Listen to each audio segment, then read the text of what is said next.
Hola, hoy comenzamos una nueva iniciativa en Valentum en la que queremos explicar de forma un poco más práctica e ilustrativa cómo trabajamos, qué hacemos en nuestro día a día, cómo analizamos esas compañías en las que invertimos y qué hay más allá de leer informes anuales y de hacernos 4 números. Es importante que el que vea este vídeo tenga en cuenta que esto es de una forma educativa y práctica enseñar cómo trabajamos. En ningún caso esto es una recomendación de inversión en ninguno de los valores de los que podamos hablar hoy. Entonces, hoy estamos en Estocolmo, nos hemos venido Ana y yo, y mañana vamos a ver compañías. Mañana vamos a ver a Tobii Dynavox, compañía en la que a fecha de publicación de este vídeo estamos invertidos. Vamos a preguntar una serie de cuestiones importantes para nosotros al CEO, Frederick Ruben, y es una empresa de tecnología médica sobre la que recientemente publicamos una tesis de inversión que os hemos dejado en la descripción de este vídeo, y es con el objetivo, como ha dicho Jesús, de enseñaros cómo nosotros les preguntamos a ellos sobre los temas que consideramos más importantes a la hora de invertir.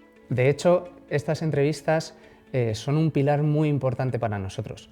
Nosotros necesitamos ver y tocar y estar muy cerca de la mayor parte de las compañías en las que invertimos, porque de esta forma conocemos mucho mejor a las personas que las dirigen, conocemos también mucho mejor los productos, conocemos mucho mejor el entorno en el que se mueven. Por eso también a veces está bien una llamada, una videollamada por internet, pero venir, conocer las oficinas, conocer el producto más de cerca, conocer no solo al consejero delegado, sino a más parte de la empresa, nos ayuda mucho a tener ese conocimiento y esa confianza en dónde estamos metiendo el dinero de nuestros partícipes. Esto nos ayuda también a descubrir nuevos nombres. Tobii Dynavox es un ejemplo de compañía que descubrimos a través de unas reuniones presenciales de descubrimiento, y hemos aprovechado también este viaje de, además de ver a Tobii Dynavox, en agendar 4 reuniones adicionales con nombres completamente nuevos que todavía no conocemos, para conocer, como ha dicho Jesús, a los CEOs, CFOs y todos los directivos a los que nos den acceso, para hacer nuestras preguntas y tener esa sensación y ese feeling de verdad. Os dejamos con la entrevista y esperemos que os guste. Ya hemos llegado al evento de hoy de Tobii Dynavox. Estamos en un recinto donde tienen todos los productos para que también nosotros los probemos. Lo que es el dispositivo es una tablet, que puede ser un Surface, un iPad o la propia de Tobii Dynavox, y lo que hace, tienen una táctil en la que hay mensajes, en la que hay iconos, que es muy fácil para la persona, para el usuario, comunicarse, porque luego lo que él va tecleando se reproduce en sonido. Y luego la buena de verdad es una que te sigue los ojos y tú vas simplemente con los ojos marcando y navegando por internet o por el programa en cuestión, y luego también va generando la voz para que la persona discapacitada que está usando el aparato pues pueda comunicarse. Entonces ahora vamos a asistir a la presentación y después tendremos una reunión con el consejero delegado nosotros solos.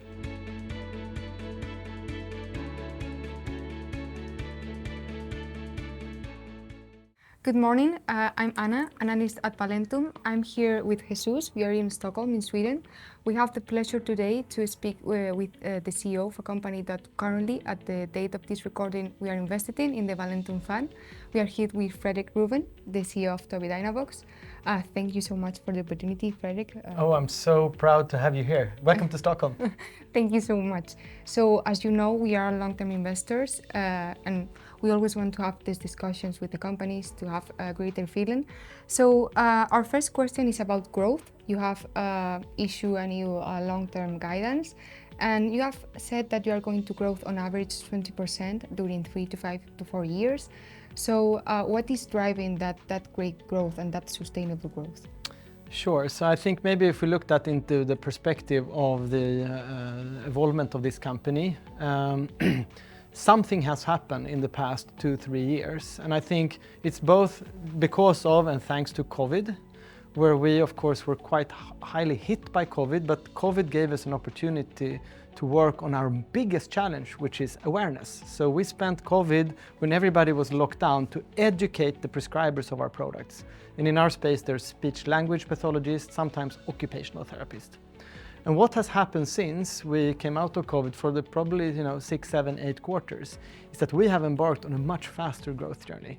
In fact, if you look at the year 2023, we grew by 27%, and hence since we feel that this new growth trajectory that we've had for 2 years or so is sustainable, it's also appropriate for us to increase the guidance on what we believe that our kind of future growth will be like.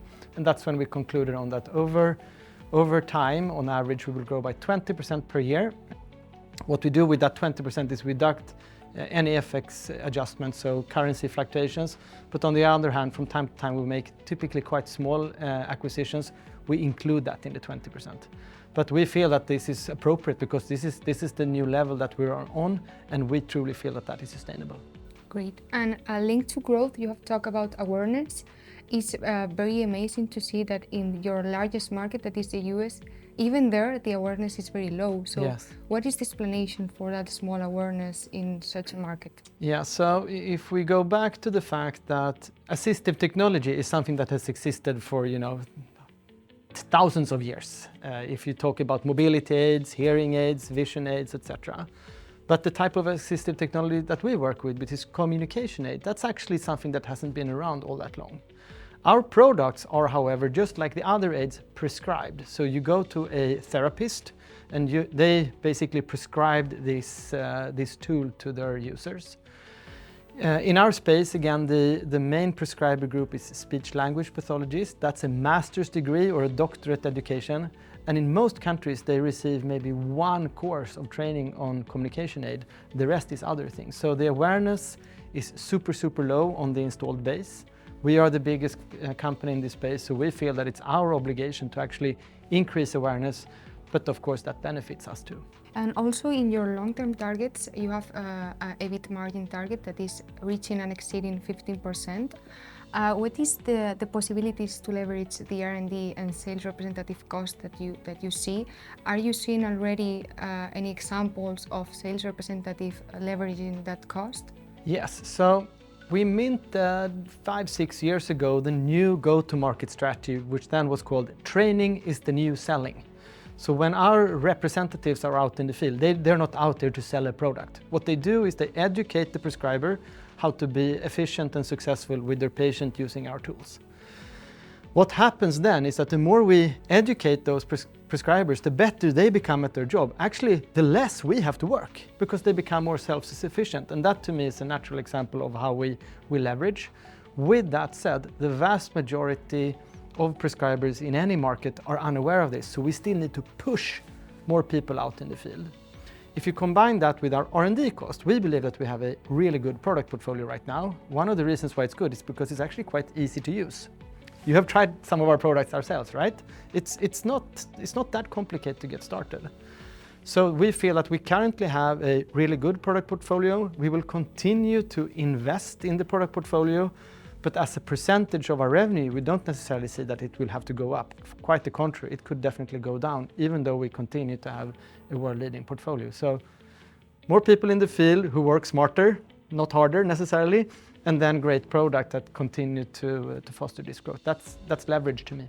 And with people in the field working in a smarter way and more efficient, and with those rates of growth that you want to achieve and that you are actually achieving, is there a risk, or are you worried that the company can not cope with that level of growth?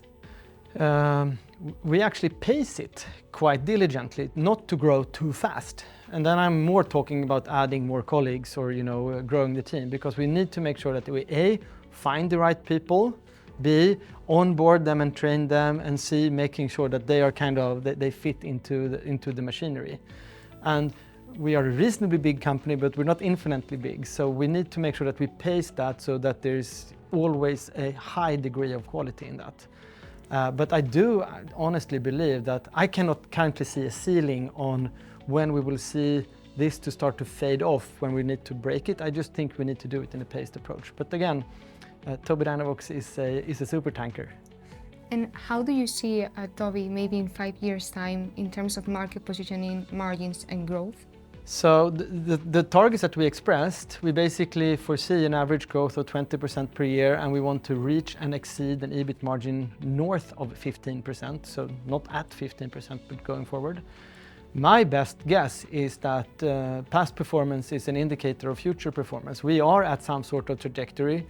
We are still in a market which is nascent and very, very underdeveloped. So I'm not worried that we're going to kind of hit some wall where we are done with this market and need to pivot and do something else. We have a lot to do by just simply digging where we stand. What about capital allocation? You're generating cash, Yeah. net debt is going down, you want to pay some dividend. Acquisitions will be bolt-on and small. So what should we expect on the balance sheet and your capital allocation going forward? Yeah. We have an interesting cash conversion model where we actually do get pretty much all our revenue as upfront payments from very solid payers. And then as a company like us, we should carry some sort of debt leverage, obviously, because being debt-free is pretty meaningless in this sense. But that has to do with, you know, what the global economy is about, etc. And to me, unless we have very interesting M&A targets, etc., which we will do, but they're typically not that big. The excess cash should be distributed to our shareholders. It's that simple. And we could do that through dividends or share repurchase programs or something of the likes. With the market growth in favor, what are the main risks that you could face? Because it seems that now you're on the good wave, on the good path. So what is the main risks for the organization that you see now? If I put all the black swans aside, I mean, COVID was such an example, and if I just look at kind of the market we operate within, my biggest worry is probably the fact that we will sit here in 5 and 10 years from today and we still have a 2% penetration, that we kind of haven't really gotten through the bus or that our users are still largely being unhelped. That to me is more of a worry perhaps than a risk. I am less worried about, you know, some sort of technical disruption from either the likes of the Microsoft and Apples and Googles of the world. They are our best friends. We are a super niche player in a very specialized market. They are typically our best friends in those spaces. And also when it comes to, you know, new innovations and stuff like that, I'm an engineer. We love innovation, and whenever there is good innovation, we try to embrace it. But what Tobii Dynavox does is not just a product. We have the language systems, we have the communication symbols, we have the synthetic voices, we obviously have the software, we have the hardware, we have the reimbursement infrastructure, and we have the service and support network, and we do this currently in 65 countries. So keeping this all together and making sure that we don't fail on the promise we have made specifically to our current and prospect users, that's both the biggest worry and the biggest risk I see. Because there's not a relevant competitor. Once you've solved that the big guys are your friends, they are not your competitors. Is there someone that can... In a market with a 2% penetration, I personally think it's quite meaningless to talk about market share or competitors per se. There are definitely companies in this space that do similar things to us. I respect them tremendously, specifically, obviously, the ones that do it with, you know, the right purpose and in the right way. And our little duck pond of an industry, we also have a fair amount of co-opetition. So for example, Tobii Dynavox is probably to be seen as the big duck or the big fish in this pond. Most of the other players, they license our symbol communication symbols, they license our synthetic voices, they also resell our mounting solutions to wheelchairs and beds, etc. So to me, the current competitive landscape, I think we should, if there's one thing we should do, is to carry each other's water and promote each other, because the big challenge is the 2% penetration. And about new technologies, disruptive technologies, you said a bit in your previous answer. What about Neuralink, the news that we're seeing recently? Sure. So for those of you who are unaware of Neuralink, it's a technology where you basically put sensors into the brain and you're able to tap the brain for, you know, basically electricity, to be honest, but basically to interpret intent on what you want to do. Currently, our products have a large variety of modalities how they're controlled. So for a child with autism, for example, it's a touchscreen. You can maybe have someone who has control over one hand or their head movement. You have a joystick or a head mouse. For some of our more severely physically disabled users, they use eye tracking today, which basically is to control the device using the movement of your eyes. If we can complement that with a really well-functioning Neuralink type of solution, I'm all in. I typically say, as long as one can speak Bluetooth or connect the cable, maybe Tobii Dynavox's job is not to make implant into people's brains. And maybe could you explain the most difficult times that you have experienced managing Tobii as a CEO? I think it would be super easy to say that, the COVID and the pandemic, and maybe we had some, legal disputes and stuff like that. I'm much more basic than that. I think that this is a people's company, and it really means that we need to be super tight with colleagues, and sometimes we've had both failures and successes with individual cases, individual teams, etc. I take that quite personally because I take the leadership part in my job very, very seriously, and I understand if we don't build a company with everybody is involved, we're probably not going to be sustainable. And some of my best moments have been when we have really managed to empower teams and individuals, and perhaps some of my worst moments have been when I have failed. And in those difficult moments, what is the strategic mindset that you recommend as a CEO? I have a super silly answer to that question. Because at the end of the day, I think it's all about being decent. That's one of the reasons I love Disney movies, because the good guys always win in the end. And frankly, if you do things with a fairly long time horizon and you apply, decency and what makes sense, I believe that's what you're going to make you sustainable also in the long run. So it's a cheesy answer, but it's that simple. I don't believe in some of the more harsh, leadership models, etc. I think it's about transparency and inclusion. Talking about the long run, and now that you're in a very nice moment for the company, growing healthy and profitably, but do you think that you're still at the start of the journey of Tobii Dynavox and what you can achieve in the future? Yeah, there's another big company that's already stolen this tagline. They say it's still day one, but to some degree I would like to say that too, because I have a strong feeling. I've been in this position for 10 years. So it's obviously not still day one, but there's a strong sense of that it's still day one for us too. In terms of all the Tobii Dynavox team, all the employees, what would you say is their biggest strength as a team? I think we have a fairly easy job in finding purpose in what we do. I am 100% sure that every single colleague that I have in the company, they are here largely because of what we contribute to for some of the most vulnerable people out there and what we do in society. But that doesn't mean that you cannot be commercial, that you cannot be international, that you cannot be professional, that you can make a career. We talk a lot about that what Tobii Dynavox provides to our colleagues is yes and. You will be able to say yes, you can make good contribution to society and have a career, for example. I think that probably, if you walk around the corridor of a Tobii Dynavox office or meet with our colleagues, I think you will get the strong sense of that, the combination of professionalism and purpose. And what things do you think the people still miss, or skills that you would like to improve there? Sometimes growth pains and the fact that we are so globally distributed. We have offices in Suzhou outside of Shanghai in China. We have a lot of offices in Central European region, and obviously our biggest market being North America, which in itself is a huge country. The fact that we are so spread out and you can't have a coffee with everyone on a Monday morning, it is a challenge, and I think that can foster, us and them and silos and whatnot.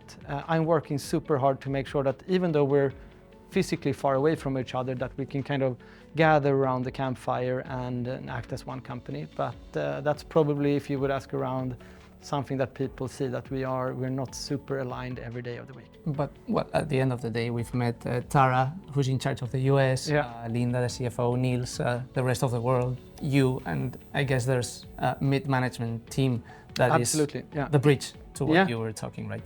Oh yeah, I mean, don't overestimate my importance in this company. I think I am there to show a guiding light and maybe work a lot with culture and what our principles are and how we do things. The real experts, they're out in the organization, and I want to empower them as much as I can to make decisions and at the end of the day do what is right for our customers and eventually for the company and shareholders. And Fredrik, how does it feel to be the CEO of a company that brings so much value to society? Extremely gratifying. I'm not, this smile that I'm carrying right now is not fake. It's very, very genuine. And if I would, and then go back to my personal motives, etc., to having, I'm an engineer, I love the technology advancements of what we do. It's a business that grows and is sustainable. It has a very international aspect, etc. And then coupled with the fact that we do amazing things for people out there. That's a pretty good combo. And yes, to finish, if you could give a headline to your years as a CEO of Tobii Dynavox, what would that headline be? Be decent. The good guys always win in the end. Okay. So we end with that, be decent, and good guys always win. Yeah. So thank you so much, Fredrik, for your time today. And Thank you for coming here. It was a pleasure. Yeah. Thank you. Buenas tardes. Bueno, acabamos de tener la entrevista con Fredrik, espero que os haya resultado interesante. También luego hemos aprovechado para ir a sus oficinas y ver un poco mejor los productos, y luego hemos tenido alguna reunión adicional con compañías nuevas. Así que bueno, Jesús, ¿qué te ha parecido la conversación con Fredrik? Pues me ha gustado, la verdad. Yo creo que me ha gustado la parte del crecimiento, tanto la cifra de la que habla como lo que explica detrás, ¿no? Cómo lo van a conseguir, lo que están consiguiendo con la fuerza comercial. Yo creo que eso es básico, ¿no? Porque ya hicieron esa inversión el año pasado de la que nos hablaron, que iban a aumentar mucho la fuerza comercial. Y realmente está funcionando. ¿Y cómo está funcionando? Por la parte de tanto educar como ayudar a la gente a conseguir todo el papeleo, burocracia con los seguros, para conseguir que al final que tiene que pagar, pague y el iPad, el dispositivo llegue al usuario. La verdad es que eso yo creo que lo ha explicado muy bien, se ha entendido muy bien y me ha gustado. Sí, eso además, hilado con los márgenes, el tema de la fuerza comercial, están consiguiendo tanto que sus comerciales, sin aumentar la fuerza de ventas, aumenten las ventas, y incluso personas que no son comerciales, como los logopedas externos, incrementen el conocimiento sobre el producto. Y eso al final también hemos conseguido, después de un tiempo preguntando e insistiendo, que confirmen que el 15% van a llegar, porque además ya han llegado en el pasado, no es un margen nuevo y que se va a exceder, pero digamos que es como la base para un crecimiento sólido. Y bueno, al final otros riesgos, pues competidores, ya hemos visto que Microsoft, Apple y Google al final son más partners que competidores. De hecho tienen productos en conjunto como el TV Snap, que lo tienen con Apple, y también tienen una tablet de Microsoft en la que integran su software de eye tracking. Entonces, bueno, en ese tema están un poco más tranquilos, ¿no? Sí. La otra parte, que yo creo que él la ha defendido bien cuando le hemos preguntado por Neuralink o alguna otra tecnología disruptiva que pueda aparecer, diciendo pues eso, que ellos al final usan el iPad, el Surface, y que al final ellos tienen su software y su hardware, y que aprovechan distintas tecnologías para avanzar y para dar una mejor solución, ¿no? Y que Neuralink, pues si esto sale, que ellos la utilizarán, que ellos no van a hacerle agujeros a la gente en la cabeza, pero bueno, yo creo que es una cosa a vigilar, ¿no? Porque la tecnología está yendo muy rápido, inteligencia artificial, este tipo de cosas de Elon Musk. Entonces, bueno, yo creo que no hay un riesgo a corto plazo, sobre todo porque son temas médicos, FDA, cualquier aprobación tarda un montón de tiempo, es un tema invasivo que tampoco es tan fácil de conseguir, pero bueno, es un tema que igual hay que prestarle algo de atención, ¿no? Sí, como otro riesgo que vemos es igual la ejecución, ¿no? Porque al final cuando creces a tasas tan altas tienes que tener mucho cuidado de que la inversión no se te vaya de las manos y que efectivamente al final la inversión aquí es en personal de ventas, que esos ventas de verdad consigan el crecimiento adecuado y no contratar demasiado sin saber que eso funciona, es otro de los riesgos que vemos, pero bueno. Y bueno, y luego el otro también, al final te estás comprando una compañía que está a un múltiplo exigente, ¿no? No es igual la típica de nuestra cartera, pero si van cumpliendo o van evitando esos riesgos, la ejecución sobre todo la van haciendo bien y consiguen generar más flujo de caja cada año, y te puedes creer ese crecimiento. La parte buena es que les va a crecer muchísimo el EBITDA o el EBIT. Eso va a ser también un crecimiento muy importante de flujo de caja, y entonces te pones en 2 años donde la valoración baja muy rápido, porque la generación del resultado sube muy deprisa. Entonces, por eso creo que es que podemos estar en esta compañía, ¿no? Y porque es un crecimiento muy... Es un crecimiento, lo que hemos hablado, sostenible, un mercado muy poco penetrado, como he explicado, de 50 millones de personas potenciales con una discapacidad, solo 2 millones diagnosticadas, y de esos 2 millones solo un 2% que accede a un dispositivo. Entonces, bueno, hablar de competición también es un poco complicado, ¿no? Porque incluso si entran, tienen mucho margen de crecimiento y yo creo que han demostrado que pueden crecer de manera sostenida. Han superado el COVID, que bueno, fue un momento muy duro por la escasez de materiales. Así que bueno, pues esperamos que os haya resultado interesante la entrevista y la tesis, y estamos preparando más compañías para que sigáis conociéndonos y conozcáis un poco mejor la cartera de Valentum.